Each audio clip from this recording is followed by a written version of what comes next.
Halo teman-teman semua, selamat datang di podcast kita yang pertama ini ya, perdana ini podcast kita bikin. Betul banget. Topiknya tuh dampak teknologi terhadap demokrasi dan hak asasi manusia.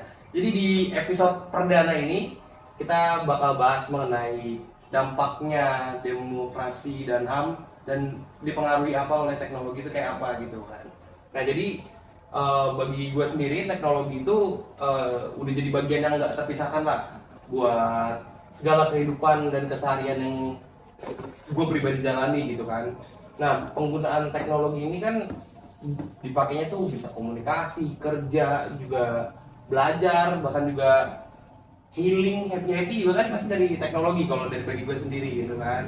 Nah pasti ada dong pengaruhnya tentang demokrasi yang berjalan di Indonesia dan juga hak asasi manusia itu sendiri. Nah, untuk narasumber kita pada siang hari ini kita kasih tepuk tangan buat Anandita Video Surya Pari. Nah, pada pagi hari ini, siang hari ini dan malam hari ini kita bakal coba tanya ke beliau apa sih pandangan beliau terhadap teknologi itu sendiri. Ya, silakan. Ya, halo, kenalin. Aku Vito, aku dari FP1. Jadi intinya tentang penanganan teknologi ya. Teknologi itu udah kayak rumahku kedua atau tiga empat sih. Pasti Oke. ketemu terus ya. Pasti kesadaran teknologi terus gitu Iya, ya. betul banget. Karena teknologi kan juga nggak cuma tentang gadget atau apa gitu kan. Iya, kayak bahkan aku kerja sekarang teknologi, makan teknologi. Iya, Kayak GoFood segala macam semuanya teknologi sekarang. Iya, oke. 5.0. Tapi kalau dikilas balik kan kalau teknologi itu kan kalau kita lihat tuh udah ekstrim banget lah sekarang ya, lonjakannya tuh kita bisa lihat inovasi-inovasi baru gitu dari teknologi yang udah pernah dibuat gitu. Kalau menurut lu sendiri tuh, kilas balik lu dulu di zaman lu tuh kayak teknologi kan pasti nggak sekencang sekarang kan. Kalau kilas balik lu dulu gitu, dari kayak batasan orang tua lu dulu untuk pakai teknologi itu kayak apa sih? Aja kalau dari zaman gue bayi dulu udah ada komputer gua. Oh lu Udah berarti kali komputer yang kotak gitu. iya komputer tabung gitu ya? Iya, Iya, iya. dulu beli sama opa gue Heeh. Nokia. Emang lu disupport banget berarti ya? Iya, Buat puji Tuhan ya emang keluarga gue punya uang lah juga pada saat itu. Waktu itu mahal juga. Iya. Ya, ya gue emang udah terbiasa dengan teknologi dari dulu gitu. Ya, itu juga akhirnya sampai SD juga main PS segala macam gitu ya kayak udah. Pokoknya bapak gue dulu ya, gue kurang tahu sih, itu bapak gue banget sih, dan gue jarang nanya hal itu. Cuman emang dari sejarah gue lihat ya, orang zaman dulu tuh ya kayak komunikasi susah, kayak seletar segala macam gitu. Kayak gue nggak bisa ngebayangin sih gue kayak gitu, itu aneh banget. Cuman ya gue bersyukur gue hidup di zaman yang itu serba mudah dan serba teknologi. Iya benar. Aku juga itu juga di sini hadir juga karena teknologi gitu teman-teman kan. Nah, Betul banget. jadi segala sesuatu yang menurut kita membawa kepada kemajuan itu adalah hal yang benar, oke? Jadi pada selanjutnya nih teknologi itu kan kita juga bahas tentang sosial media ya. Teknologi itu berhubungan keras dengan sosial media gitu. Dan di sosial media ini ada satu problem yang mungkin udah lama ada dan malah makin parah kalau menurut gue ya. Apa tuh? Itu cyberbullying gitu. Menurut lu sendiri ya bullying udah jelas dong toh apa masalah yang buruk lah. Lo pernah cyberbullying nggak? Eh, Jujur sama gue. Harusnya enggak teman-teman. Bohong dia. Harusnya enggak teman-teman. Nah, kita berpikir jernih di sini kan. Nah dari lu sendiri lu kan pasti pengguna sosial media dong.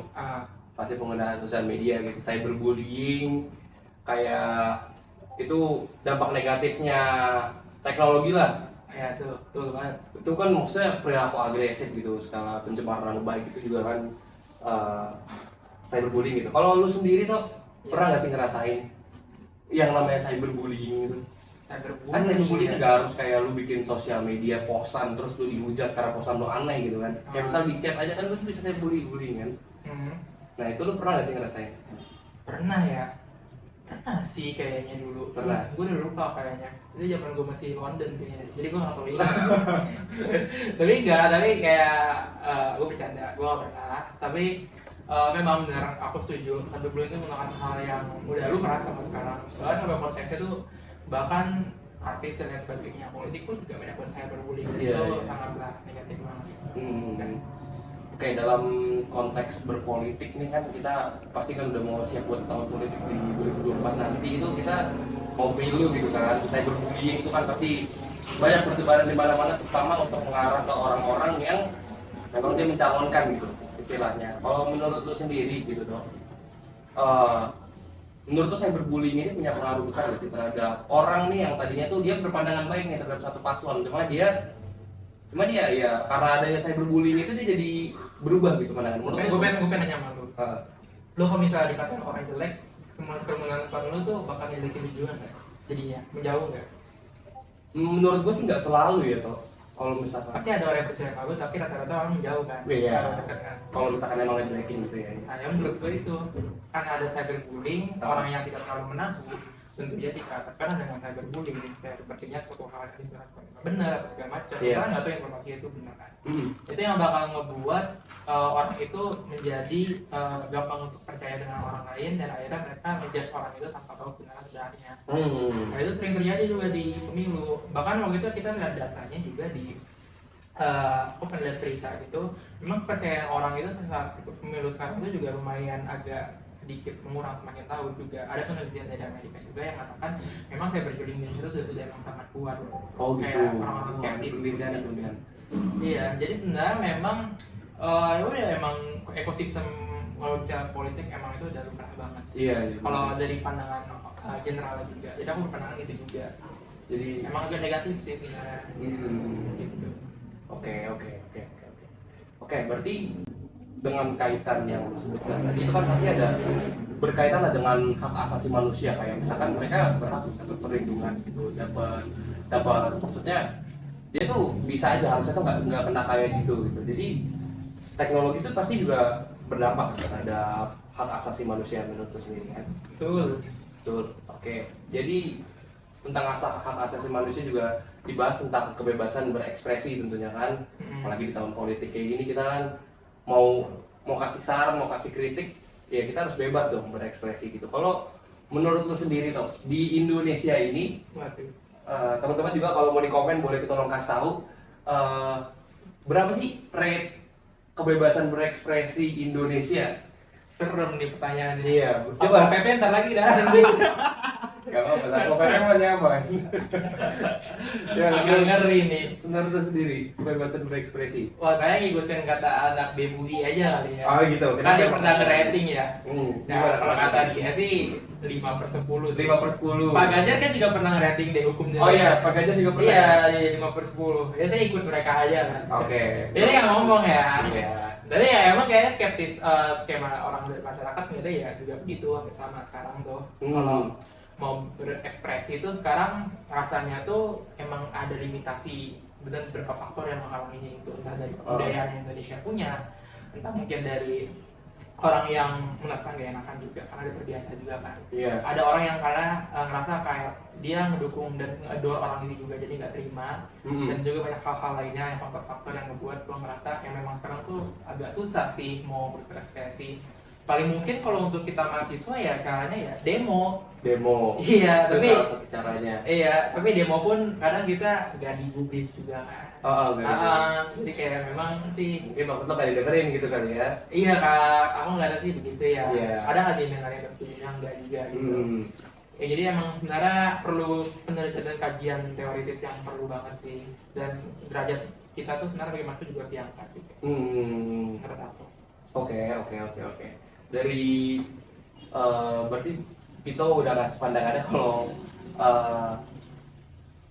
kebebasan berekspresi itu 5/10 dan menurut gua fine aja gitu kan. Jadi kita coba lanjut ke tentang ranahnya politik itu. Kalau misalkan dalam kebebasan berekspresi ini menurut lu toh itu udah bener gak sih toh? Maksudnya apalagi kan sekarang teknologi itu kan merupakan wadah yang besar banget gitu buat masyarakat terutama sosial media ya. Ya. Terutama sosial media. Bahkan kita di pakai sosial media. Nah, gitu ya. Menurut lu sendiri ada gak sih tolak ukur buat kayak Apa tuh? tolak ukur kayak kita tuh kebebasan berekspresi cukup sampai sini aja gitu. Tolak ukur. Ya pokoknya mungkin batasannya tuh apa sih, titik di mana itu udah mungkin titik di mana itu tuh udah terlalu berlebihan gitu ya. Untuk berekspresi ya. Iya, untuk berekspresi gitu ya. Untuk pencegahannya maksudnya. Untuk pencegahan bisa juga bisa juga. Gimana ya, kalau tolak ukur untuk berekspresi itu sebenarnya aku ngutip dari kata Rocky Gerung sih, kayak sebenarnya kita tuh bebas untuk berekspresi jika konteksnya itu untuk politik negara gitu. Politik negara. Apalagi kepala negara itu adalah sebuah objek, bukan pribadi. Jadi sebenarnya itu nggak lingkup dalam masuk HAM juga kan, kita mencela juga gitu kan. Tapi itu sebenarnya kayak pas kita ada kayak gitu, breakdown tuh banyak lagi, karena itu menimbulkan kontroversial juga gitu. Oh iya pasti. Iya, jadi agak ngeri juga sih. Jadi tolak ukurnya mending mungkin dari kita sebagai mahasiswa ya, kita juga harus menyajikan data yang relevan, dasar yang kuat supaya kita juga jadi bisa bertahan juga gitu. Balik lagi, kita juga perlu masa juga untuk menyampaikan hal itu. Iya. Nah itu dia, jadi teman-teman dari pendapatnya narasumber kita pada pagi, siang, malam hari ini. Oke. Karena kan kita nggak tahu mereka nontonnya kapan kan, jadi kita salam semuanya. Nah, Selalu dah mas. Selalu dah. jadi menurut Vito itu kita ya sebagai tahu kita kaum muda ya, kita harus banyak-banyak literasi, kita harus banyak mengkaji supaya kita tuh nggak diberikan Ini gak harus cermat juga gitu. ya Biar gak gampang dibunuh. sesuatu yang skeptis, persepsi skeptis. Oke, itu teman-teman.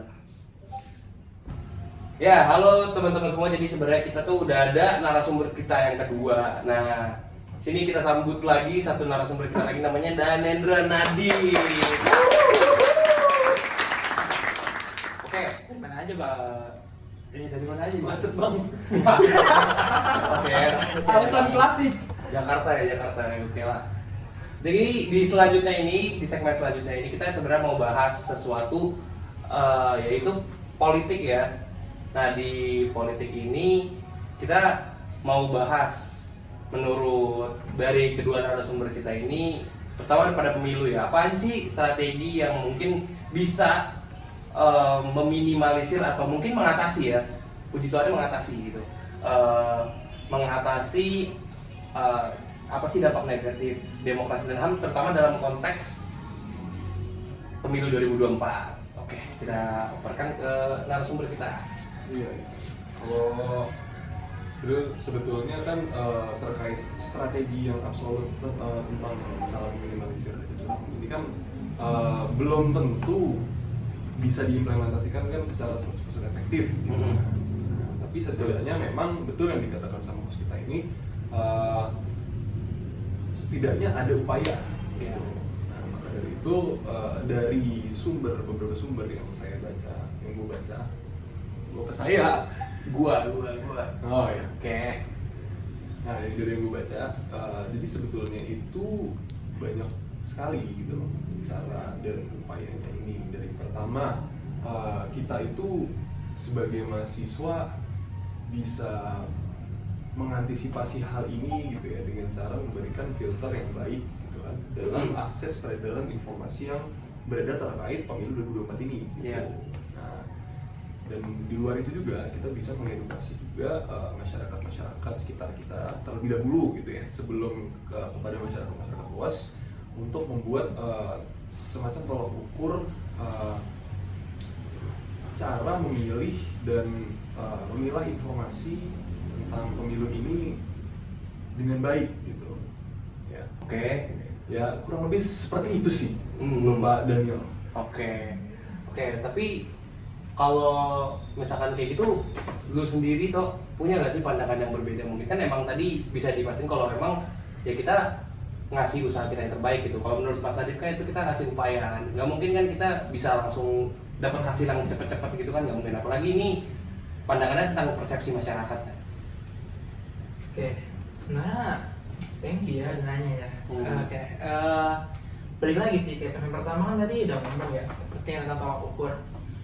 Aku juga salah satu orang yang lumayan pribadinya tuh skeptis dengan adanya pemilu dari 2024 ini dalam memilah informasinya. Again, kalau misalnya untuk masyarakat dan mahasiswa memang cara terbaiknya menurut pendapat dari Pak Rocky Gerung sendiri juga memilah, kita juga harus lebih hati-hati gitu dalam mengkategori sebuah informasi gitu. Tapi seperti yang aku bilang tadi, kalau misalnya tarafnya itu, teksnya itu dari level itu gimana caranya kita menentukannya, itu yang membuat skema-skema skeptis yang akhirnya tuh takutnya itu bakal menjadi suatu hal yang tidak ketahui dan juga kita tidak tahu orangnya gimana, dan akhirnya kita ngikutin orang aja. Iya, karena ya kan kita sebagai warga masyarakat, gue mau ingatkan sekali lagi ya, kita harus cermat dalam memilah informasi gitu dan punya pendirian lah, dan juga harus mengkontestasi kita dengan hal-hal yang menurut kita tuh sesuai dengan kaidah kita sebagai mahasiswa yang agent of change. Oke, berarti itu merupakan strategi yang mungkin paling masuk akal dan bisa kita lakukan, terutama sebagai peran kita sebagai masyarakat mahasiswa intelektual yang kita kan semua berpendidikan ya teman-teman ya. Dan ya, kalau menurut kalian berdua nih sebagai mahasiswa, bagaimana sih pandangan kalian tuh tentang perannya pemerintah, penyelenggara pemilu, masyarakat sipil, dan mungkin sektor yang terlibat gitu dalam mengatasi segala permasalahan yang ada gitu. Segala peran-perannya mereka tuh menurut kalian apa sih hal-hal yang perlu di-highlight? Dulu apa dulu tuh? Waduh, dulu mas, kopinya mas. Iya. Waduh. Jadi mungkin itu pertanyaan yang cukup kompleks juga ya. Iya. Benar-benar. Dalam menjawab secara terstruktur. Jadi tapi izinkan saya menjawab. Jika gue menjawab ya dengan mungkin dengan jawaban terbaik yang bisa gue berikan aja deh. Gitu. Nah, jadi pertama tadi kita itu harus menyadari terlebih dahulu. Gitu. Jadi peran dari pemerintah dan penyelenggara ini dalam konteks permasalahan yang dikerucutkan terlebih dahulu. Gitu, nah, supaya masalah ini itu menjadi apa ya, kayak semacam memiliki argumentasi yang tepat gitu, Iya. ya kan? Terhadap permasalahan yang terkait gitu. Tapi balik lagi, ketika ini dalam konteksnya itu pemilu, gitu kan, maka dibutuhkan lagi fungsi pengawasan juga gitu dari pihak-pihak independen. Dari pihak independen, nggak cuma pemerintah. Nggak cuma pemerintah doang gitu. Oke. Karena memang dari pemerintah tuh kayak ada Bawaslu gitu kan, ada Bawaslu, dan ini kan juga untuk menjamin netralitas negara kita ini dalam konteks pemilu dan penyelenggaraan demokrasi yang terjadi. Oke.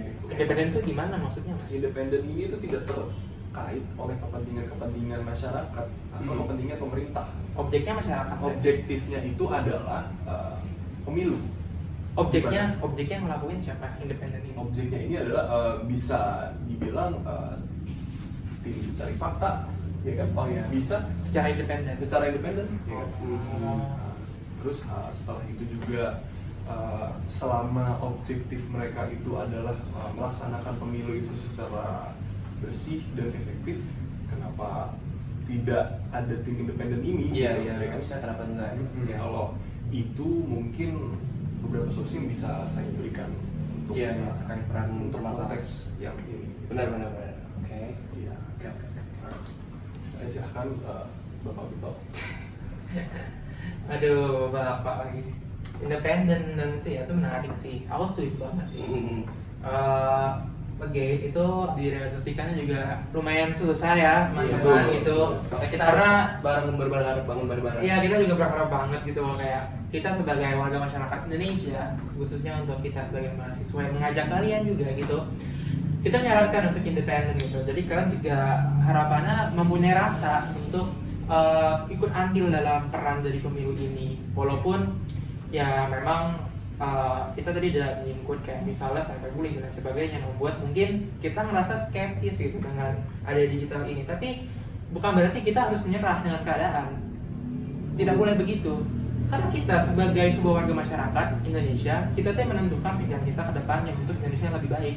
Oleh karena itu, saya mengajak semuanya di sini, saya memberikan saran dan solusi, dan juga mengajak masyarakat dan untuk kita semua juga, kita yang mediasi gitu. Kalau misalnya peran kalian itu dibutuhkan, kalian harus cermat dan cerdas. Ikut andillah kalian menjadi fakta independen tersebut ini bisa menjadi wadah yang nantinya akan dimanfaatkan oleh masyarakat lainnya untuk Indonesia yang lebih adil dan jujur, pemilu yang berjurdil, dan bisa akhirnya kita memitigasi kecurangan-kecurangan tersebut dan mendapatkan pemimpin yang ideal bagi kita sendiri. Itu juga saran aku, makanya kita nggak bisa ngelakuin ini semua sendiri. Kita mahasiswa itu, walaupun kita mungkin dibilang kayak ya lah segala macam, belajar dan sebagainya, tapi kita tuh cuman sebuah kelompok individu yang kita bisa berikan hasil penelitian kita, hasil studi kita. Tapi kita tidak bisa menerapkan ini sendirian. Kita demo-demo di jalan juga tidak tentu ini bisa menjadi gebrakan yang tolak ukur dan gebrakan yang oke, karena sampai sekarang pun hasilnya masih kurang. Iya benar. Oleh karena itu ya kita mengajak masyarakat semua, be smart and be cerdas. Pilihlah pemimpin yang menurut kalian itu kalian sudah telusuri latar belakangnya. Dan kalian juga harus menilai informasi cyber tersebut dari mana latar belakangnya supaya kalian tidak gampang terbodohi gitu dari pemilu ini gitu. Dan lagi yang dibilang kayak lagi saya tekankan, memang banyak para ahli sekarang itu menekankan bahwa hati-hati dengan cyberbullying atau cyber misinformation yang ada yang diberikan dari teknologi tersebut. Itu juga akhirnya membatasi kita dalam menyampaikan pendapat dari secara hak sendiri. Kita jangan takut, kita ini rame-rame, kita punya people power, kita coba menghimpun dengan lebih cermat, cerdas, meneliti hal ini dengan lebih baik lagi, supaya nantinya kita tidak gampang untuk kesulitan oleh informasi yang tidak benar juga gitu sih. Ya, jadi intinya sih seperti itu gitu. Jadi kita juga memberikan hasil penelitian dan pendapat kita kepada kalian, sekaligus juga kita ingin mengajak kalian juga gitu. Kita ingin memberikan ilmu kepada kalian juga.